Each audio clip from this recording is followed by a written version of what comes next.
Imam Ali alayhi salam would value humanity before even worship, and we find this in many occasions, and he was praised in the Quran for one of those instances in which a verse came down in the Quran praising him because he was praying in the mosque one day, and while he was in a state of ruku'ah during prayer, a beggar came to the mosque and he began to ask people for some money or for something. And when Imam Ali alayhi salam heard him, even though he was in a state of prayer, he put out his hand, allowing the man to walk over and to take off his ring from his finger, and he gave it to the man in charity. And so a verse came down praising those who give charity while they're in a state of ruku'ah, and this was a reference to Imam Ali alayhi salam.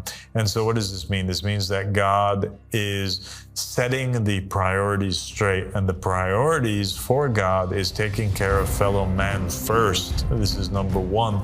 Then comes after that worship in terms of any sort of physical act or ritual. And so the origin, right?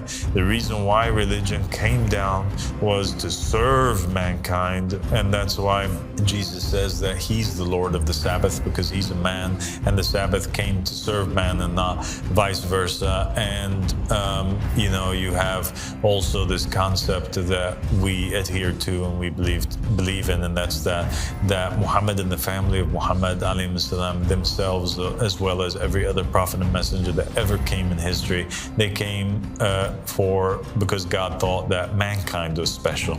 That's why he sent these representatives, not because he sent them because he thought that they were special. Certainly they were special, but he actually sent them because he thought mankind was special and were deserving of having a relationship and communicating with God Almighty.